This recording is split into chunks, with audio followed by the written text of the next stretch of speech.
So welcome everybody tonight to the Insights lecture, which tonight is entitled New Voices in Science, Agriculture and Engineering. So my name is Dr. Phil Lord. I'm the Dean of Postgraduate Research for the faculty, and it's my honour to introduce the talks tonight. So I'm going to do a very short amount of housekeeping first. Welcome, so that's the first bit. If you have your phones and you're able to do so, can you please put them on to silent?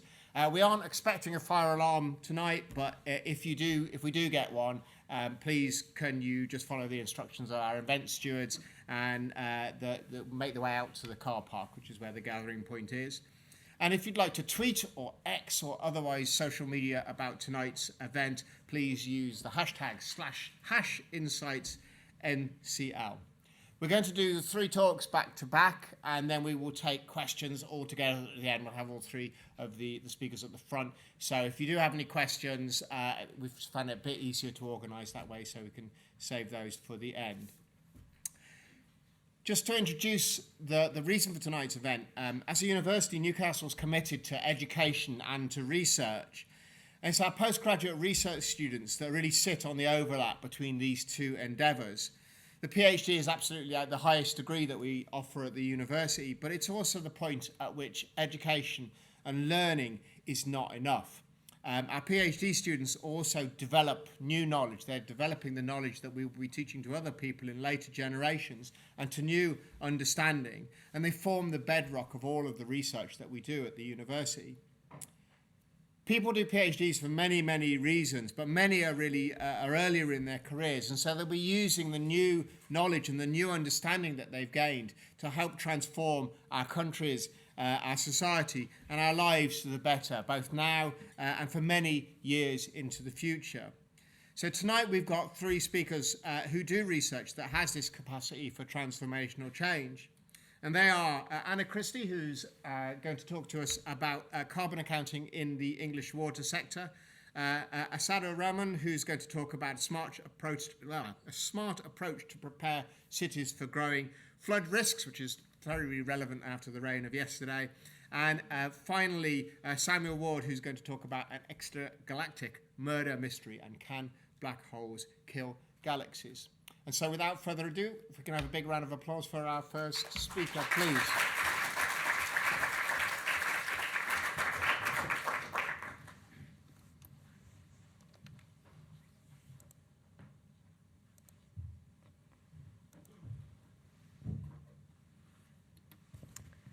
So, good afternoon, everyone. Thank you so much for joining us. I've got 15 minutes to convince you, so I'm going to jump straight into it. Now, what's that famous saying again? You can't win a race that you're not part of. Okay?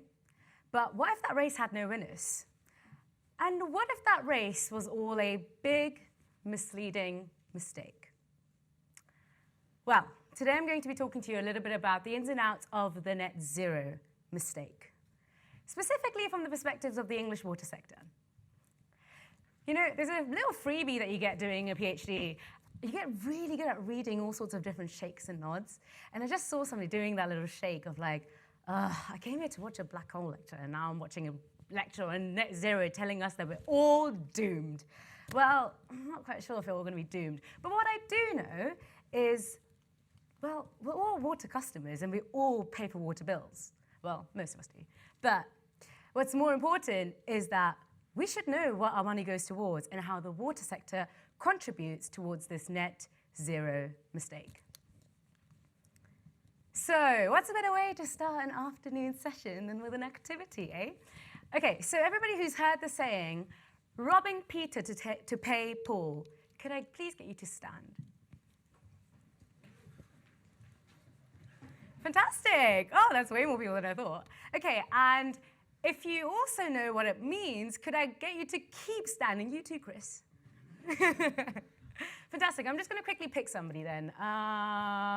Just kidding. I know it's 5 p.m. on a Tuesday and everyone's shut their brain off.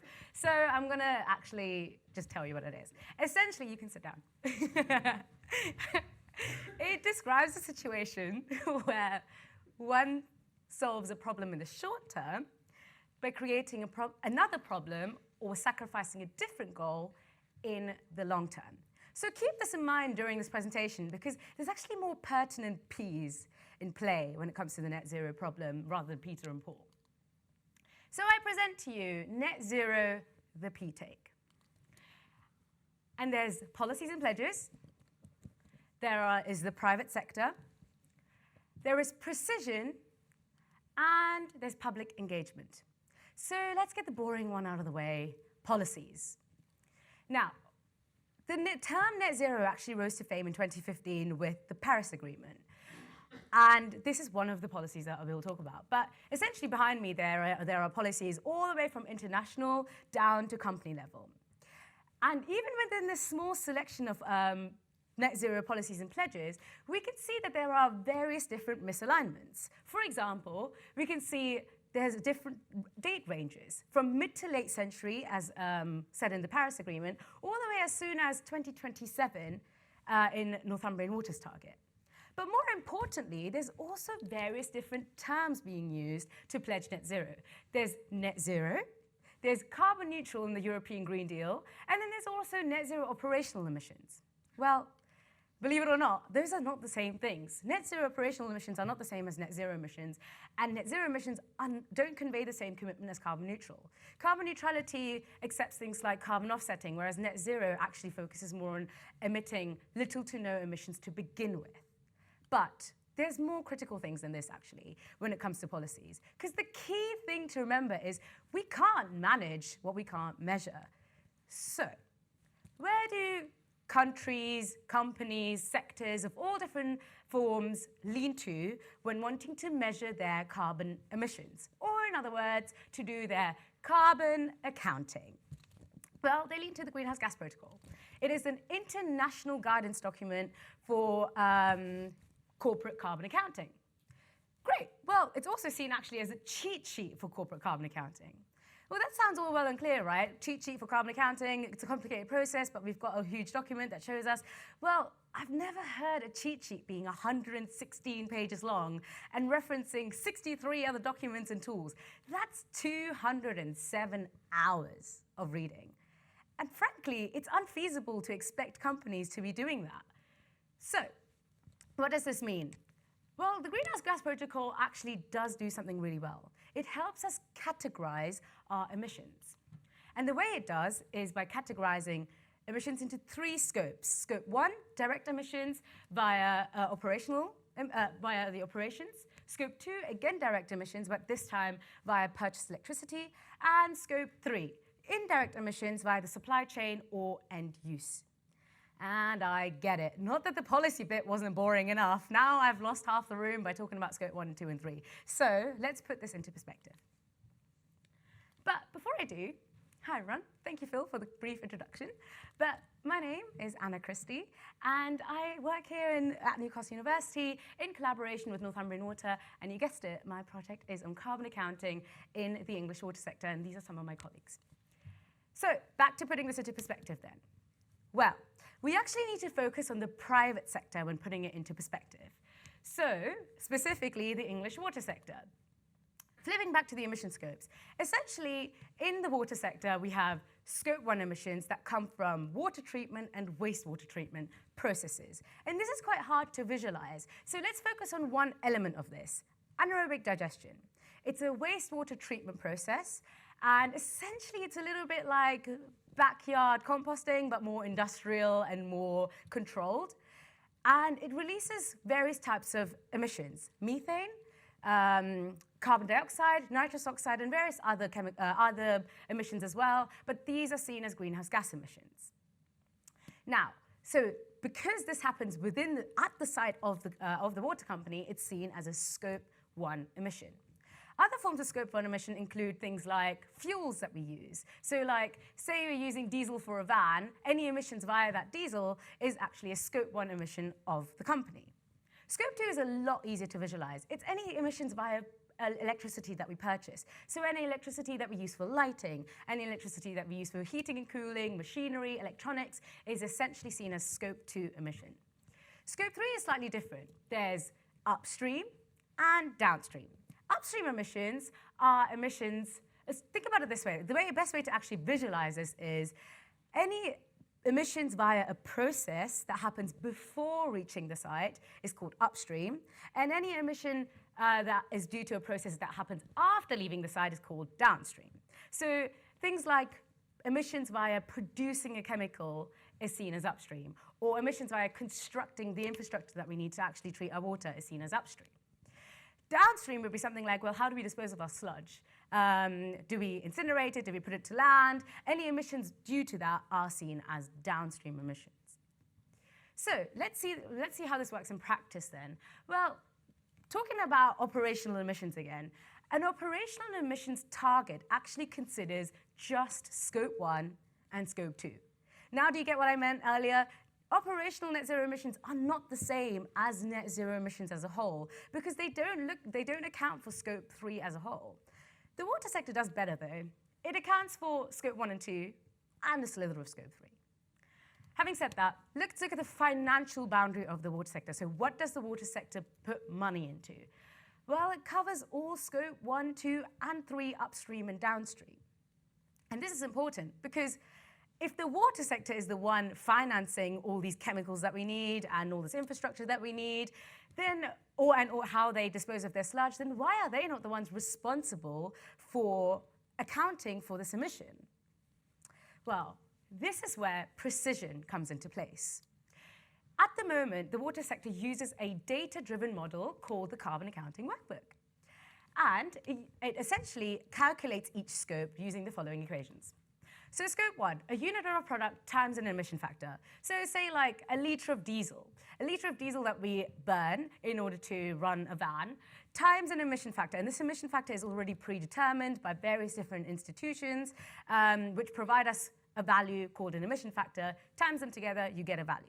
Scope 2, very similar principle, but instead of unit of product, you now have a unit of electricity purchased times an emission factor.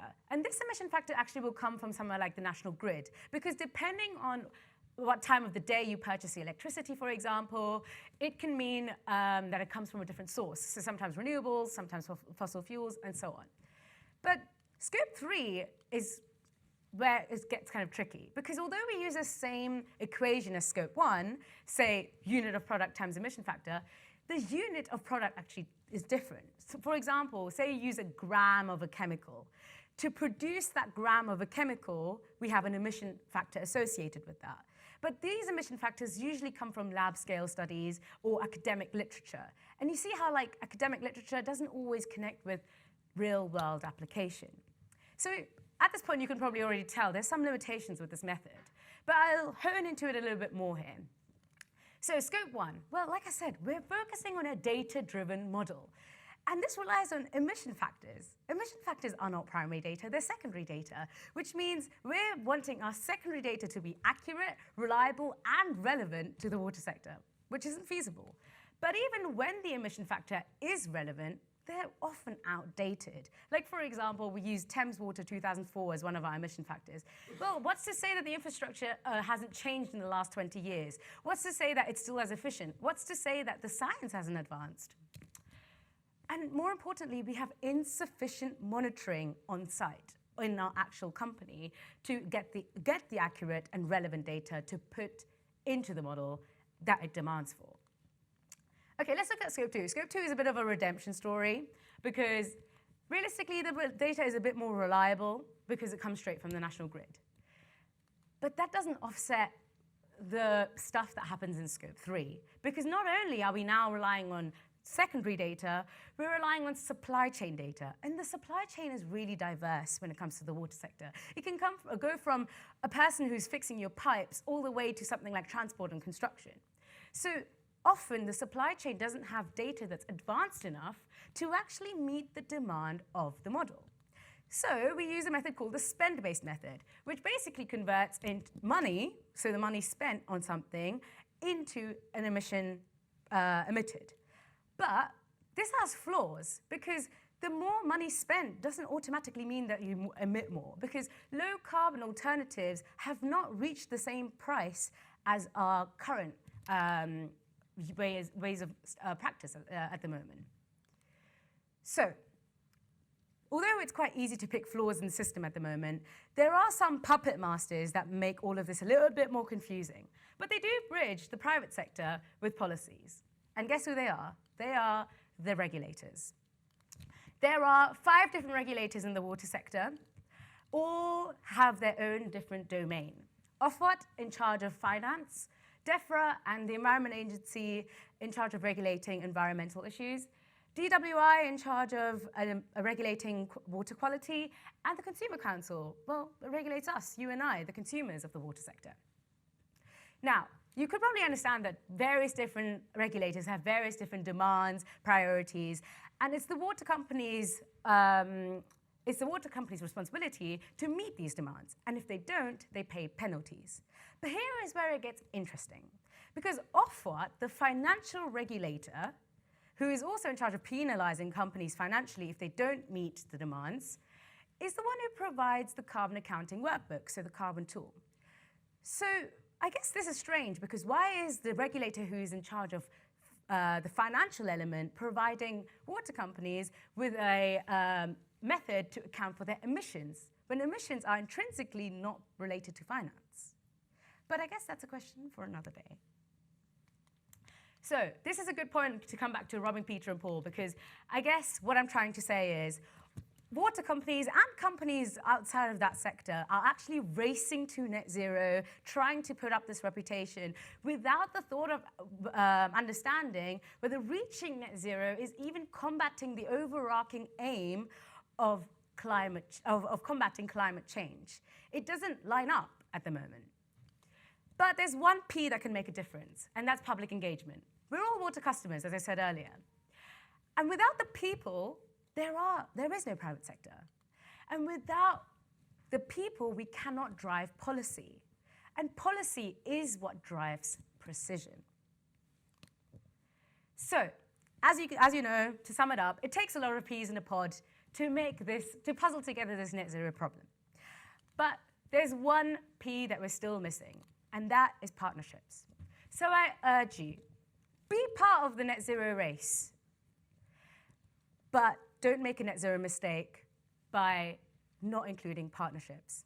Instead, do net zero aware and awake. Thank you so much, guys. I've been Anna Christy, and thank you so much for listening to this snapshot into net zero.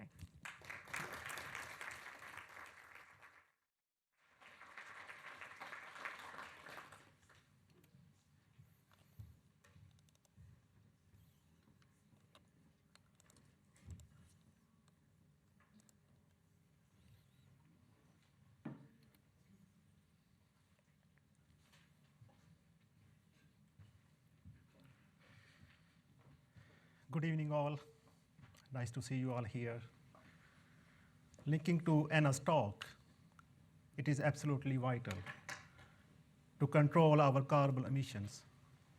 Otherwise, we will face climate change. And there would be very many consequences of climate change. Or one of the consequences is the extreme rainfall events and related urban flooding.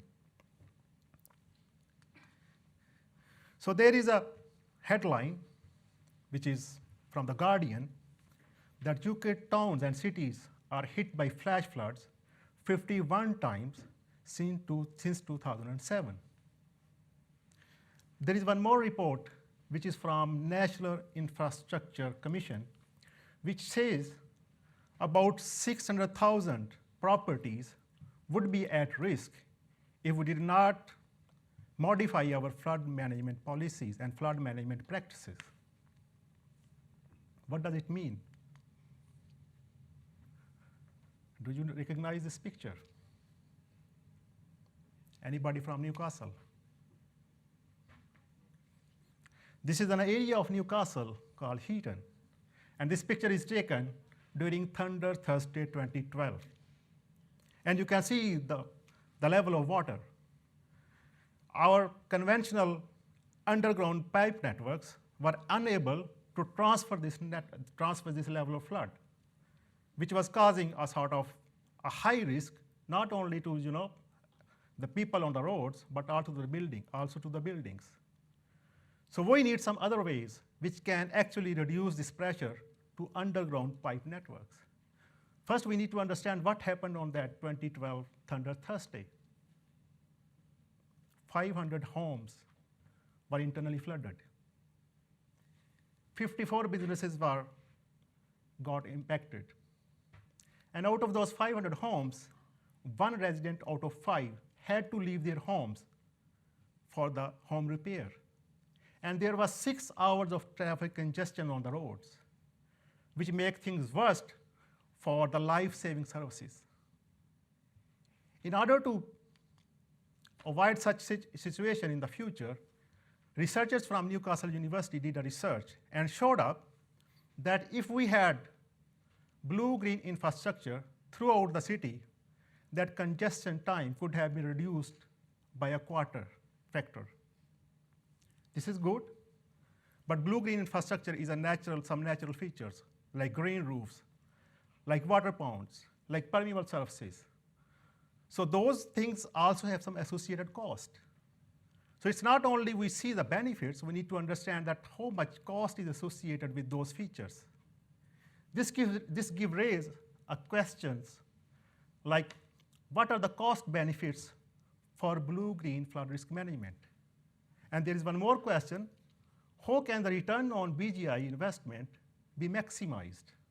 So these are the 2 questions which we will try to answer in today's talk. To answer these questions, I also selected the same city of Thunder Thursday, which is Newcastle City. Look at that map. It's a beautiful map of our city. And on this map, we are currently here. And this is Newcastle University auditorium.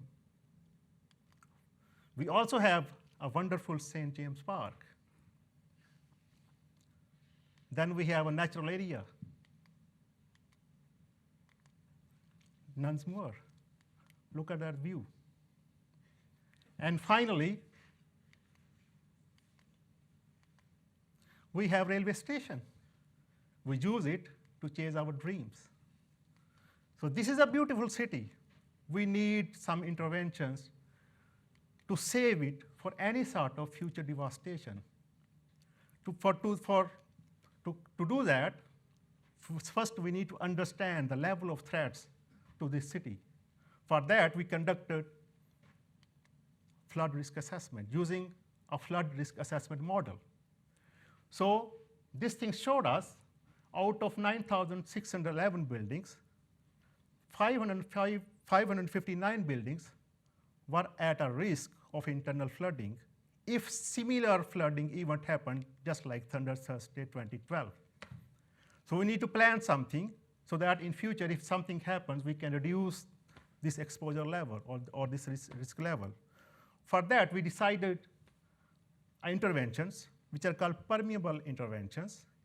In those interventions, we are considering to convert our parking areas, roadside pavements, and pathways to permeable surfaces. What permeable surfaces? This is one type of the permeable surface. Basically what it does, it takes water and infiltrates it into the ground.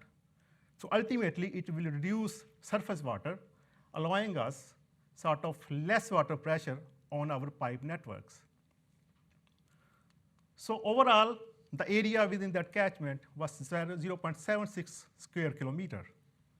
And the total cost, which is called life cycle cost for the 40 years, was 96 million pounds. So once implemented this, we did that flood risk assessment again. The exposure level reduced from 559 to 463 buildings, which means the 96 buildings we were able to save. But at what cost? 96 million pounds. Ideally, after presenting this figure, I should leave this auditorium. 1 million pounds to save one building. But I will beg for a next chance, for one more chance. So instead of considering all the catchment, all the area, what if we just consider some specific parts of the catchment?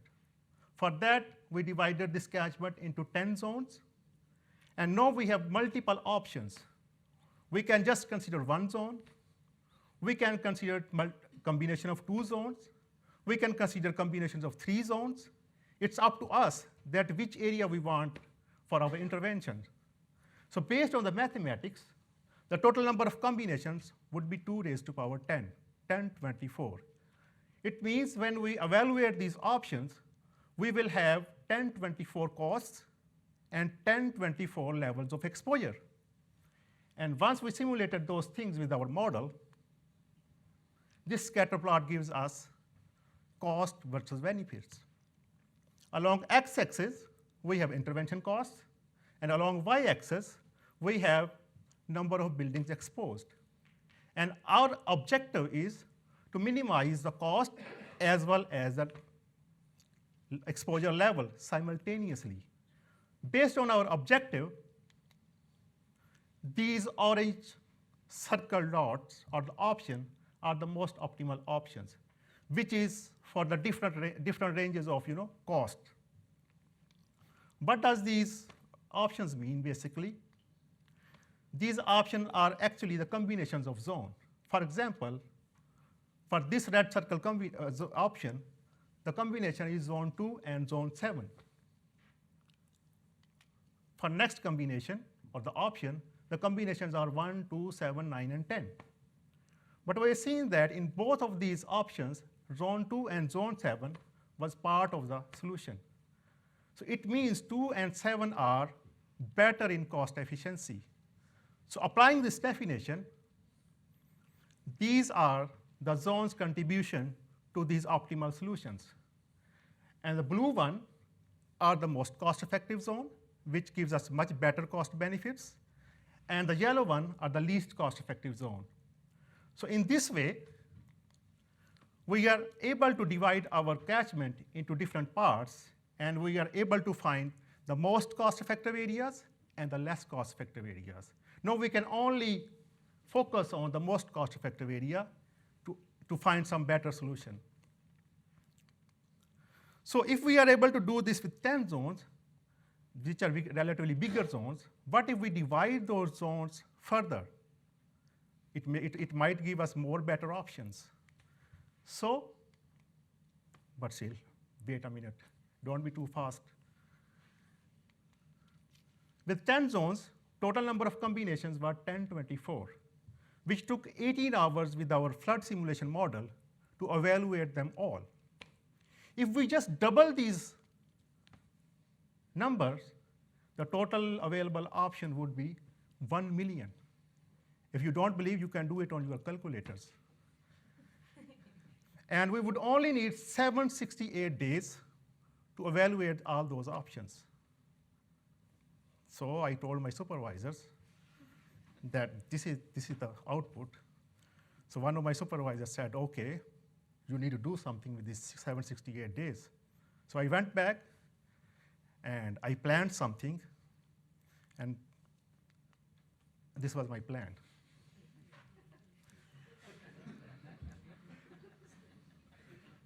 And I did share this plan with my supervisors.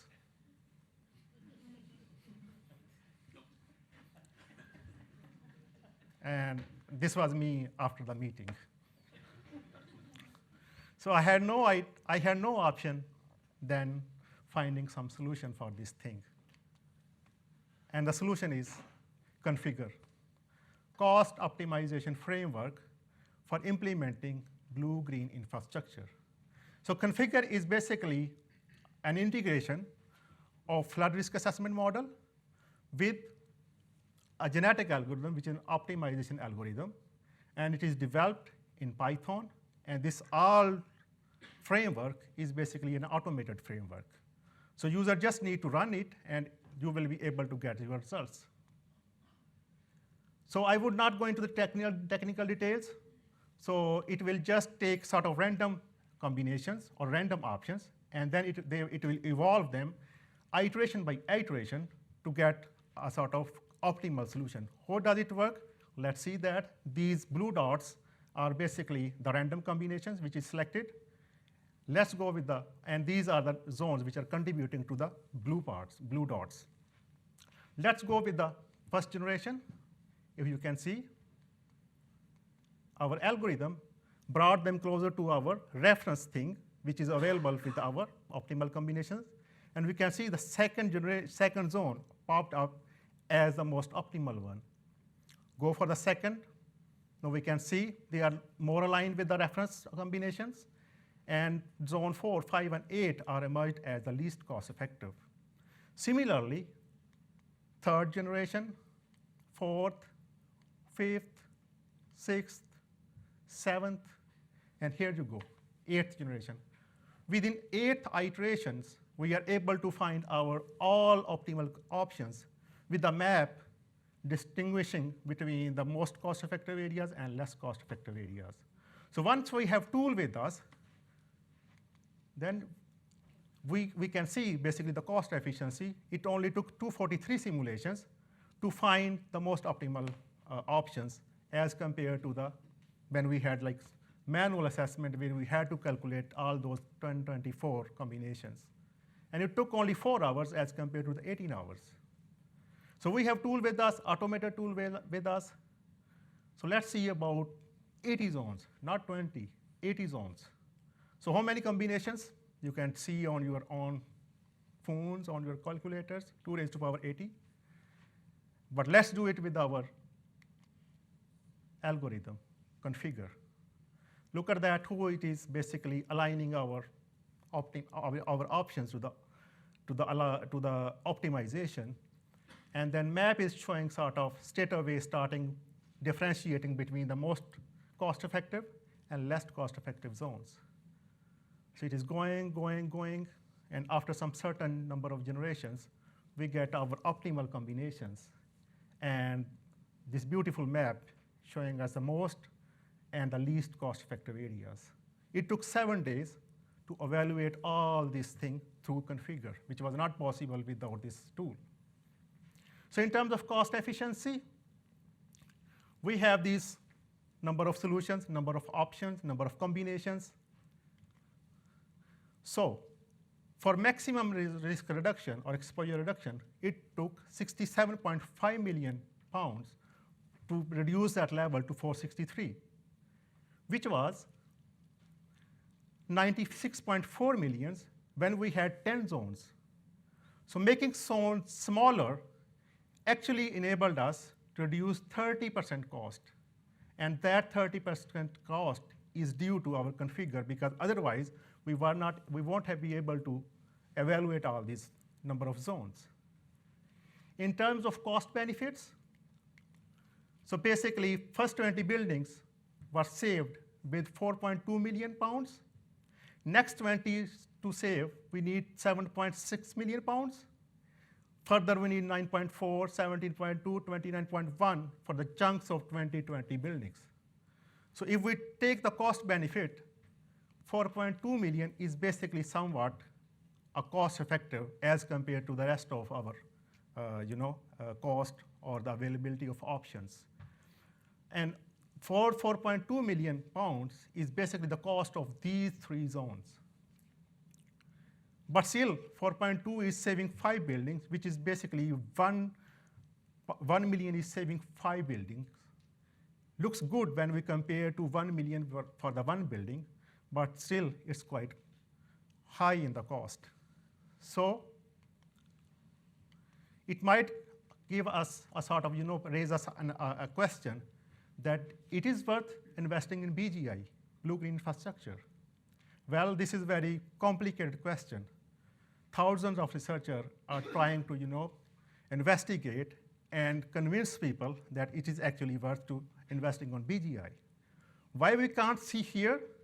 First, because it was sort of framework. We were trying to develop an approach, and that approach used some sort of very simplistic scenario to give us results.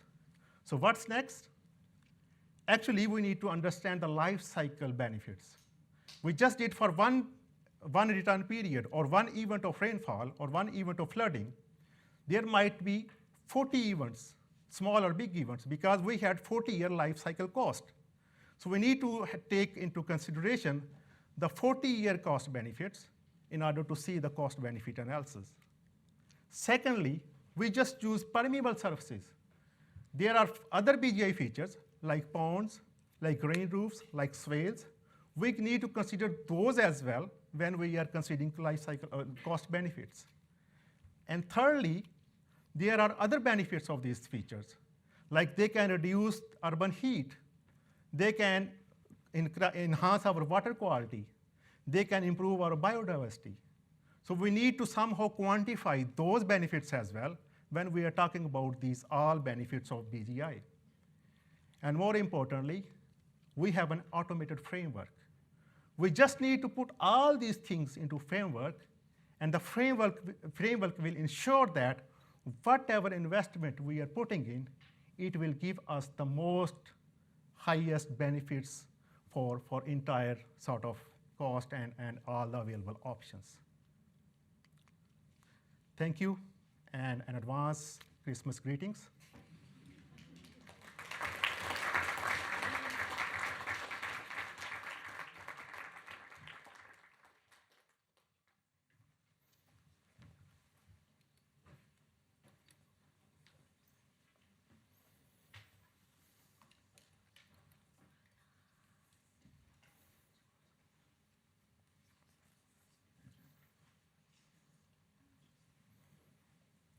Well, good evening, everyone.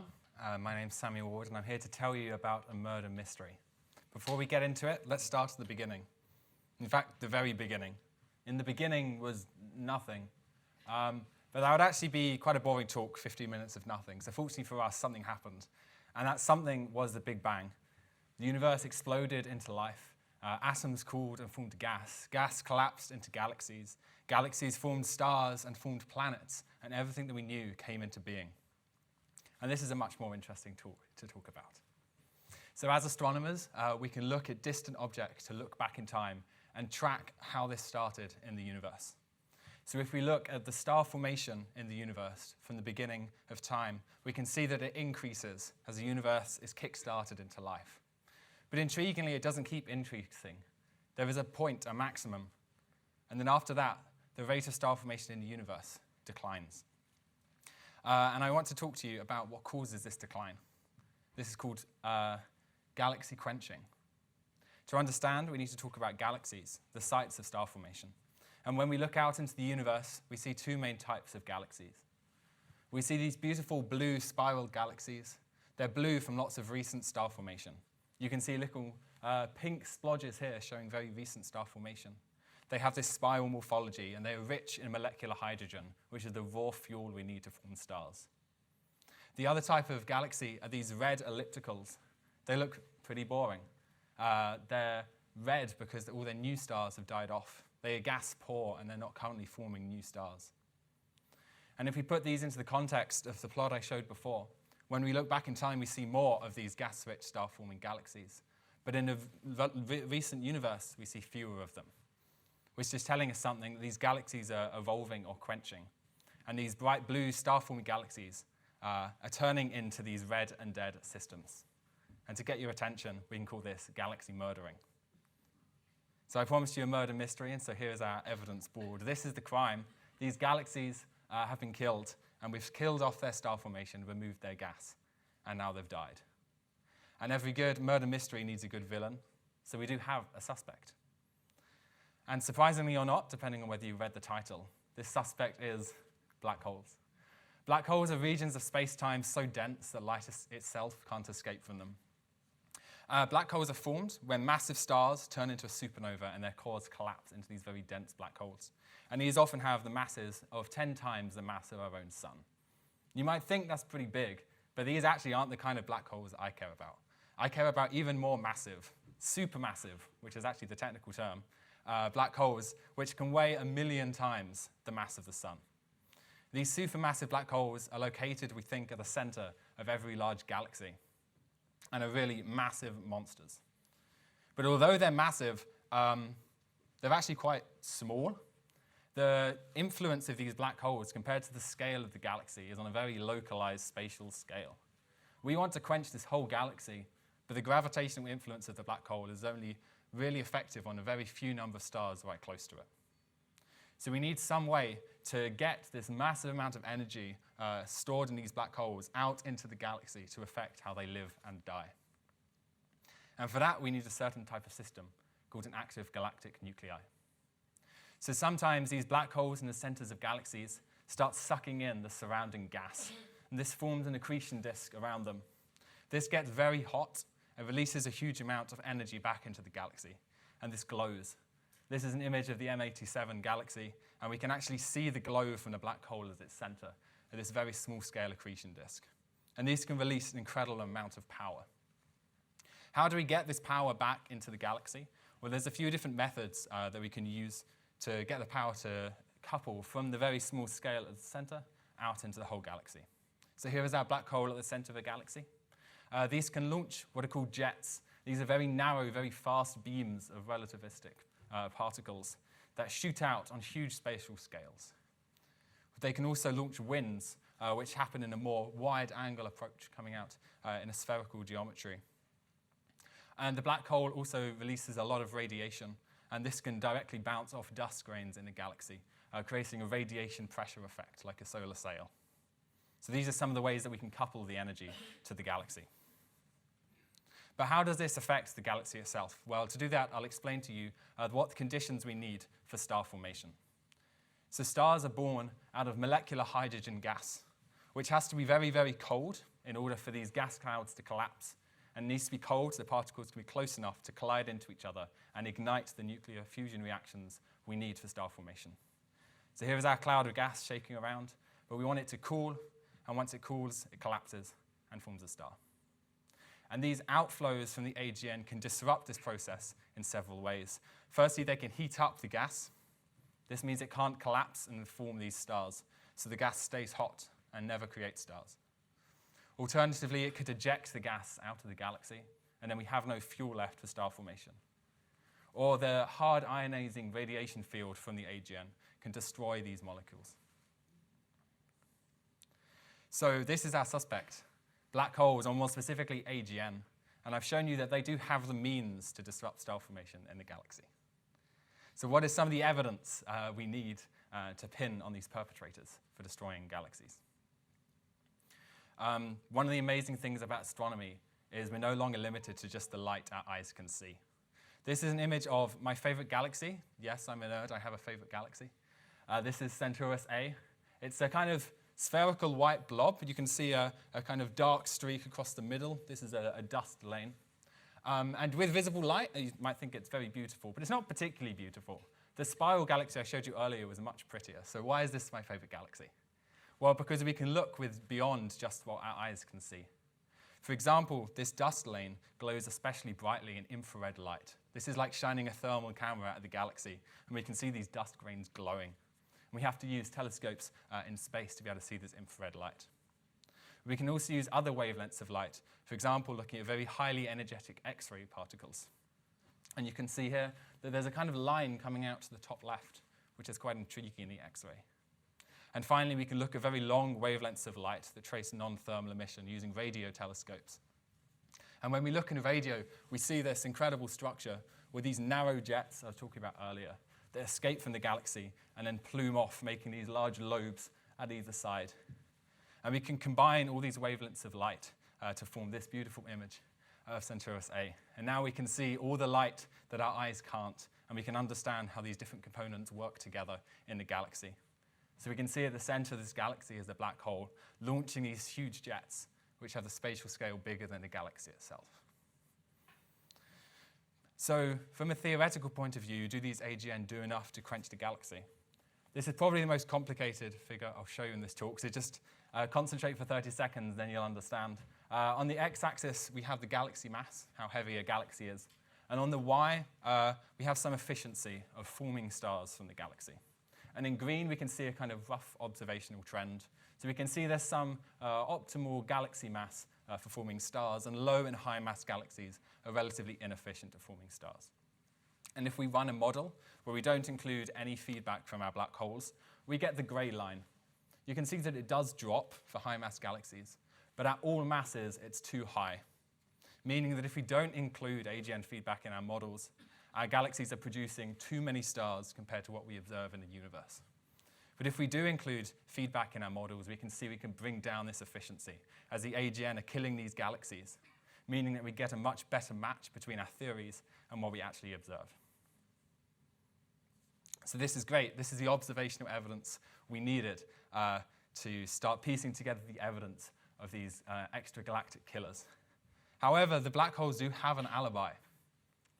So if I now ask you, with this knowledge, black holes kill galaxies, would you expect to see an AGN in a star-forming galaxy or in a dead galaxy? Well, perhaps surprisingly, we don't see them in dead galaxies. We see them in galaxies that are still rich in gas and star formation. It seems that the AGN has fled the scene of the crime once it's killed the galaxy, and we don't observe it caught in the act. And this is for a few reasons. One is AGNs are very variable. They flicker on and off. So if the AGN brightness changes so much, but the star formation of the galaxy slowly declines over time, it's really hard to pin the exact moment where the AGN is killing the galaxy. Another limitation of observational astronomy is this happens on tens, hundreds, or thousands of millions of years timescales, and we can't observe that within a human lifespan. So when we look at a galaxy, it's just a single snapshot, like trying to decode the plot of a movie if you just see one screenshot. So for example, if we look at a galaxy in this stage, we see a bright AGN in a star-forming galaxy. But then even if it has killed the galaxy, when we see a single snapshot later, we see a dead galaxy with no AGN. This is also because the fuel that fuels the star formation in the galaxy is the same fuel that the AGN is sucking in. So the cause and effect here are really complicated. So perhaps this is a convincing alibi for the AGN. How are we going to investigate further to really pin this crime on the black holes? Well, I'm going to introduce you my particular area of research, which is computational simulations of galaxies. And this allows us to investigate without this constraint of only seeing a snapshot in time that we're limited to in observations. So what I'm showing you here is what we call a cosmological simulation. This means it's on a huge spatial scale with many tens of thousands of galaxies in it. And each of these little small dots you see, especially moving around the top, is a separate galaxy. So this is the scale. We're looking at the size of this simulation is millions of light years across. But the problem is our computers are only so powerful. In a similar way to the previous talk, we're limited with how much we can run. It'll be hundreds, thousands of days. We couldn't compute everything. So what we have to do is if we have a very big scale like this, on smaller scales we have to make some approximation. And these are called subgrid models. And so on smaller scales we can look at individual galaxies. Okay, so we've reduced our spatial scale, but this means that we can study it in more detail. We make fewer approximations. But even on these scales, it's still thousands of light years across. So we need further simulations on even smaller scales. So these ones will only be a few light years across. And we can look, in this particular example, as the complex interplay between hot and cold gas within the galaxies to see how it's affected. And finally, around the AGN itself, it's actually very small scales, as I showed earlier. So we need very detailed simulations to uncover this. But we can't include everything in one simulation. We have to build up our understanding. We can understand the exact accretion and feedback of the AGN at these small scales, use that to prescribe recipes into galaxy scale ones, and then use this to build up our subgrid models for the full cosmological scale. So this is how scientists today are piecing together all these pieces to understand how the black holes are affecting the galaxies. My own research kind of sits between these two scales here. I look at isolated galaxies and try and understand what happens when an AGN interacts with a spatially complex gas. So in this case, we have a very clumpy distribution of gas. We don't think gas out in the universe is smooth within a galaxy, but it comes in clumps. So would an AGN wind behave differently if there's large clumps compared to small clumps? And we have to have very high resolution in these simulations to really resolve this small-scale structure in the gas. You can see here the results of one of my simulations where we can see these outflows bursting from the galaxy. You can see in the top right panel, I don't know why it turned on my colorblind filter. There we go. But in the top right, you can see some of these streams come out very narrow and darker This is because the initial disk of the galaxy that we've set up has these differences in where we place the clumps, which allows the wind to stream out at faster speeds in some random directions. On smaller scales, we can see that the AGN wind is really destroying these gas clumps, forming them, causing them to fragment and break off into very small pieces of cold gas. And we're going to be moving on to understand how all of this affects the star formation in the galaxy. So although the AGN has a good alibi, using computer simulations, we can really start to probe and understand exactly how they're affecting the galaxy, and maybe pin the blame on these black holes. But I've been very negative about AGN so far in this talk, framing them for this murder. So perhaps we should let them speak and hear the defense. This is home, whether you realize it or not. This is our Milky Way galaxy, or what we think it looks like if we could take a top-down view. And this is where everyone you know and love lives. Earth is kind of a little bit away from the center in one of the spiral arms of the galaxy. And what I've said so far, framing these black holes as the bad guys, the killers, you may be slightly uncomfortable to hear that we actually have one at the center of our own galaxy. Fortunately, it's not as bright as these ones I've been showing you in the previous images. At the moment, it's quite dim. But we think that previously in its history, it's been a lot more active. But perhaps this wasn't such a bad thing. Black holes aren't the only dangerous things out in the universe. When stars are formed, the most massive stars quickly die and form supernova. And these events are actually incredibly detrimental to life, ionizing huge regions of the galaxy. And if one of these went off near Earth, we'd all be irradiated and wiped out. So perhaps there's not such a bad thing that our own black hole may have contributed in reducing the star formation in our own galaxy. We know that in the past, the Milky Way was producing more stars than it is currently, which is great for making stars and making planets, but bad for sustaining the life on those planets.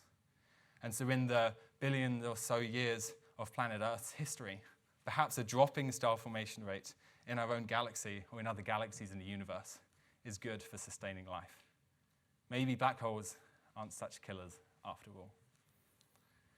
So there it is. There's our mystery. I've shown the crime, these galaxies being destroyed, suggested how black holes may be causing it, shown using multi-wavelength observations, a range of space and ground-based telescopes, how they can affect the galaxies, suggested an alibi, but also showed how computer simulations can pin down what's going on, but also presented perhaps a reason we should be thankful for these black holes.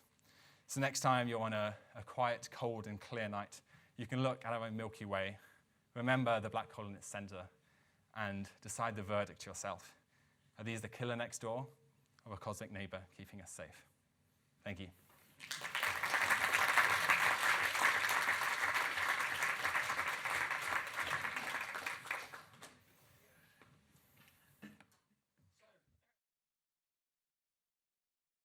Muted myself, I have, haven't I?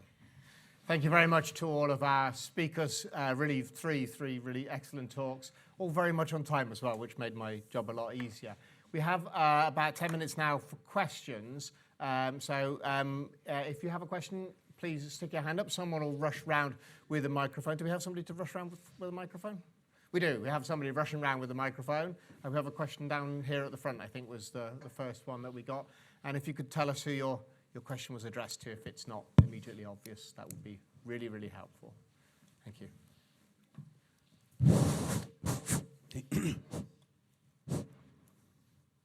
Is that her? Okay, thank you very much. My name is Mulu Alamdagu, and my question is to Mr. Samuel, all right? A very simple but central question I have for you.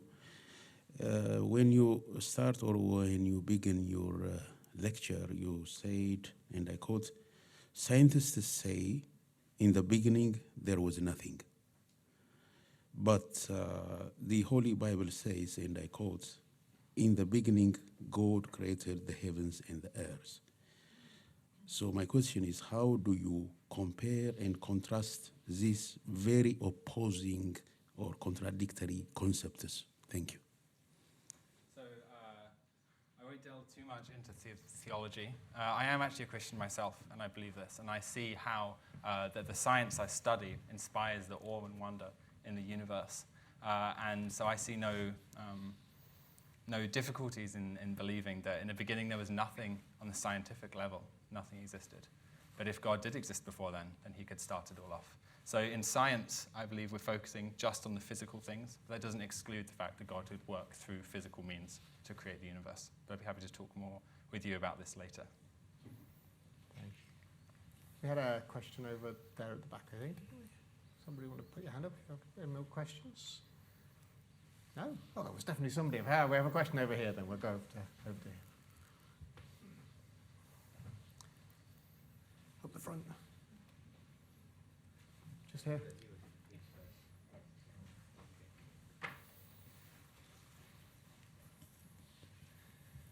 Also, a question for Samuel. What would you say with the role of galactic mergers in the process that you're studying?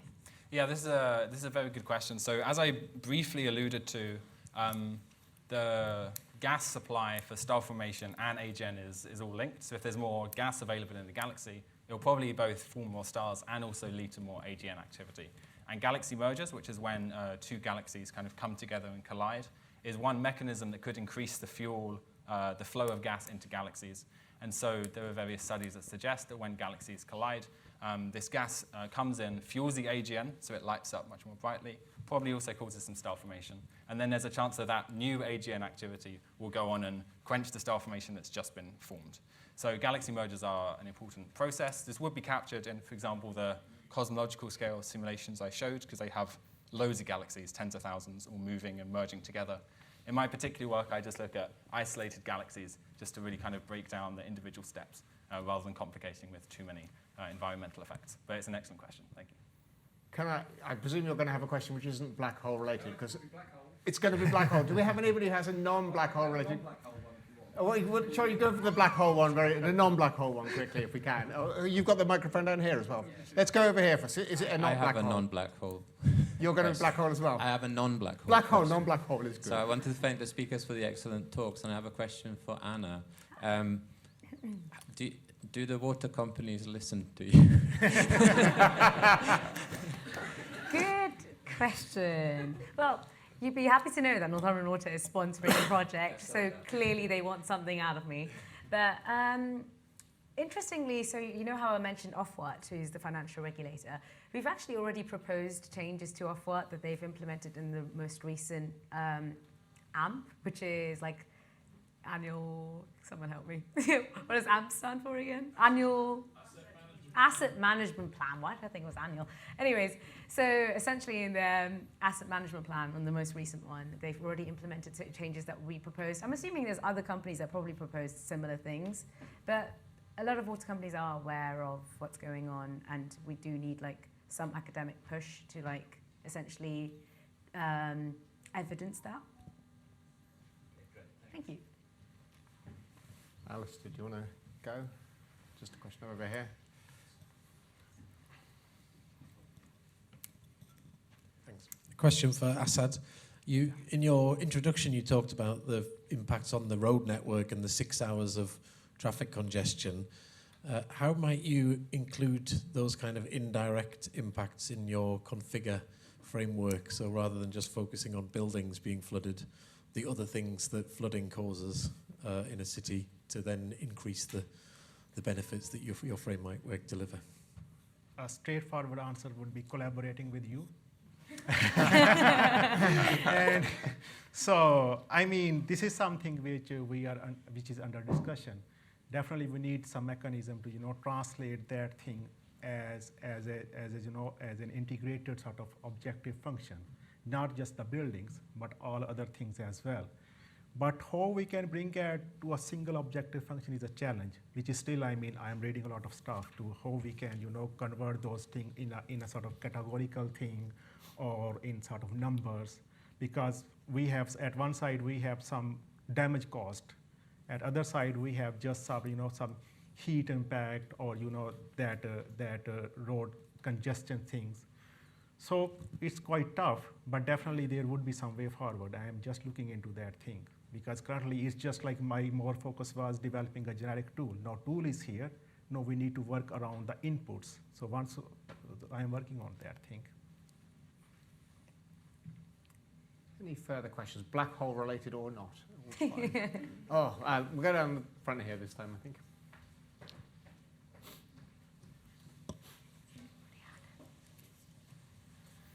question for Anna. I've got terminology right. Is it you had 3 different groups? Is that right? Group 1, 2, 3. Yeah. Yes. So the group 3 ones look quite difficult to manage for a particular company because they look like far removed from them, if I've understood it correctly. But as group 3 things for one company, not like a group 1 for someone else. So maybe they can deal with it better. Good question. And you know what? It took me about a year and a half to realise that. So thank you for realising it in about 15 minutes. But essentially, you're so right. But essentially, so you know how our water regulators are pushing water companies to be like, you need to report on your emissions.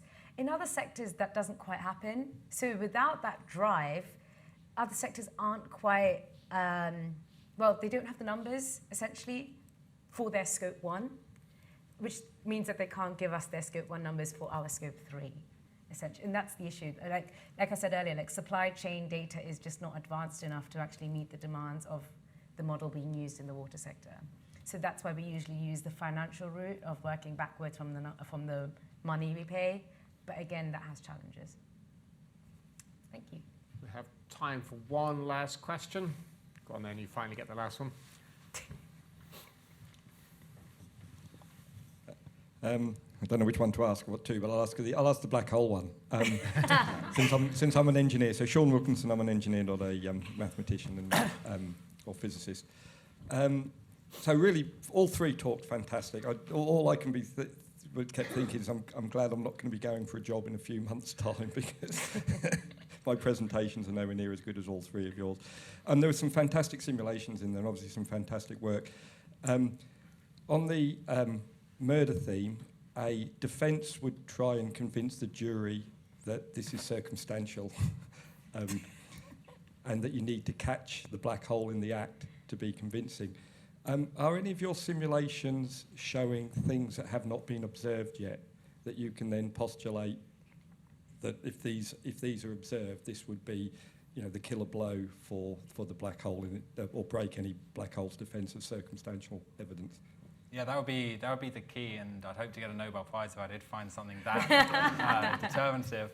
Yeah, obviously that's what we'd be looking for. There's various steps that makes that difficult. For example, getting really robust observational predictions from the simulations is harder than expected. For example, observers might look at, for example, a spectra of a galaxy, might look for a certain emission line. But to get that in the simulations, you don't just need all the hydrodynamics that's going on that we currently have. But you'd want to also include things like radiative transfer. So this is how light interacts within the simulation. For example, how it excites or de-excites various emission lines. And this, if that sounds complicated, then it is. And that makes the computational costs a lot more expensive. Includes a lot more, you have to put a lot more models that you put in, and every model you put in has some uncertainty. So one reason it's difficult is to go from a simulation to like a really good mock observation is difficult. It's something that is very interesting and people are putting a lot of effort into doing. But that makes it hard to do. And also the exact models we put in for AGN feedback, we're still not sure exactly how it works in real life. So these cosmological ones, for example, just because they're so big and the resolution is quite small, the models you put in have to be slightly kind of simplified, and they're kind of also tuned to predict certain parameters. So really what we want to move to is a kind of physically motivated model. We don't have to tune to match things, but that's quite difficult because there's a lot of channels that AGN can interact with. For example, in my work, how it interacts with the gas structure is something that we don't really understand that well. And so if you put in a model, a simulation that isn't resolving the gas like I'm doing, then we don't know what the result of that could be. So that's obviously what we're working towards, to get a robust observational prediction, but also have better models that depend on a lot of the underlying physics of the system that's going on. Okay, I think that's about all that we have time for. So if we can thank in turn each of our speakers. They were Anna Christy, Asid Ur Rehman, and Samuel Ward. And a brief shout out to our excellent student supporters and our organisers and our AV support as well. Quick round of applause for them. Also,